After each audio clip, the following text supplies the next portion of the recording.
வணக்கம். இரவு நேர பிரதான செய்திகளின் ஊடாக நர்மதா சிறையில் முதலில் தலைப்புச் செய்திகள். இலங்கையில் மீண்டும் அமலாகிறது அவசர காலநிலை. அமைச்சரவை பேச்சாளர் வெளியிட்ட அதிரடி தகவல். அரசு ஊழியர்களின் வீட்டுக்கடன் எல்லை 50 லட்சமாக அதிகரிப்பு.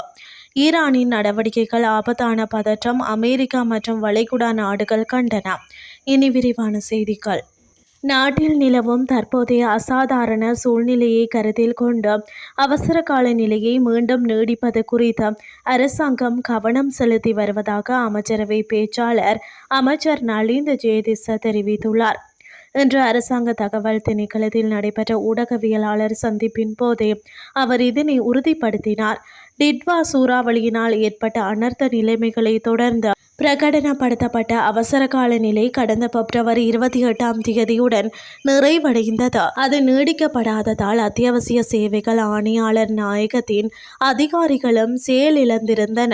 மத்திய கிழக்கில் ஏற்பட்டுள்ள போர் பதற்றம் மற்றும் உள்நாட்டில் ஏற்பட்டுள்ள எரிபொருள் வரிசைகள் போன்ற சூழல்களை கருத்தில் கொண்டு அவசர கால நிலையை மீண்டும் நீடிக்க வேண்டிய அவசியம் ஏற்பட்டுள்ளதாக அமைச்சர் குறிப்பிட்டார். அவசர கால நிலையை நீடிப்பதற்கான உத்தியோகபூர்வ யோசனை அடுத்த வாரம் நாடாளுமன்றத்தில் சமர்ப்பிக்கப்பட உள்ளது.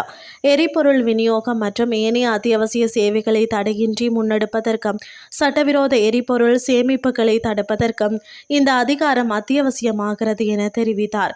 மத்திய கிழக்கு போர் காரணமாக நாட்டில் எரிபொருள் தட்டுப்பாடு ஏற்படும் என்ற அச்சத்தில் பொதுமக்கள் நீண்ட வரிசையில் காத்திருக்கின்றனர்.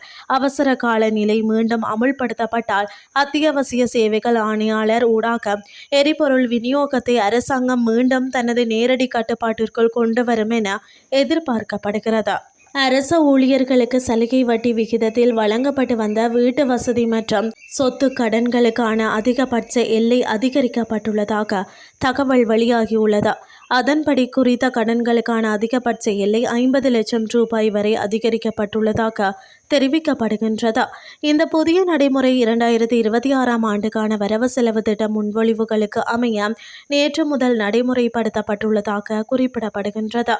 இதற்காக சுற்றுநிரூபம் பொது நிர்வாக அமைச்சின் செயலாளர் ஆலோக பண்டாரவினால் வெளியிடப்பட்டுள்ளது. அரசு ஊழியர்களின் நலன் கருதியும் பொருளாதார சூழல் மற்றும் கட்டுமான செலவுகளை கருத்தில் கொண்டும் இந்த தீர்மானம் எடுக்கப்பட்டுள்ளதாக தெரிவிக்கப்படுகின்றது. இதற்கு முன்னர் அரசு ஊழியர்கள் அதிகபட்சமாக 30 லட்சம் ரூபாய் வரை வீடு மற்றும் சொத்து கடன்களை பெறக்கூடியதாக இருந்தமை குறிப்பிடத்தக்கது. இனி வெளிநாட்டு செய்திகள். மத்திய கிழக்கின் ஸ்திர தன்மையை சீர்குலைக்கும் வகையில் ஈரான் முன்னெடுத்து வரும் இராணுவ நடவடிக்கைகள் ஒரு ஆபத்தான பதற்ற நிலை என அமெரிக்கா தலைமையிலான நாடுகள் எச்சரித்துள்ளன. குவைத் வெளிவிவகார அமைச்சு இன்று மாலை வெளியிட்டுள்ள கூட்டறிக்கையில் அமெரிக்காவுடன் இணைந்து Kuwait, Saudi Arabia, Bahrain, Qatar, Jordan மற்றும் ஐக்கிய அரபு அமீரகம் ஆகிய நாடுகள் கையெழுத்திட்டுள்ளன. அப்பாவி பொதுமக்கள் மற்றும் போரில் ஈடுபடாத நாடுகள் மீது ஈரான் தாக்குதல் நடத்துவது பொறுப்பற்ற செயலாகும் என இந்த அறிக்கையில் சுட்டிக்காட்டப்பட்டுள்ளது. தொடர்ச்சியாக முன்னெடுக்கப்படும் ஈரானின் ஏவுகணை மற்றும் ஆளில்லா வானூர்தி தாக்குதலுக்கு எதிராக தமது நாடுகளை தற்காத்துக் கொள்ளும் உரிமை தமக்கு உண்டு என இந்த நாடுகள் உறுதிப்படுத்தி தெரிவித்துள்ளன. ஈரானின் தாக்குதல்கள் இதுவரை பஹ்ரைன், ஈராக், குர்திஸ்தான் பகுதி உட்பட Jordan, Kuwait, Oman, Qatar, Saudi Arabia, ஐக்கிய அரபு அமீரகம் ஆகிய பகுதிகளில் பதிவாகியுள்ளதாக அந்த அறிக்கை உறுதிப்படுத்துகிறது. இத்துடன் செய்திகள் யாவும் நிறைவடைகின்றது. அடுத்து காலை 8:30க்கு எதிர்பாருங்கள். நன்றி.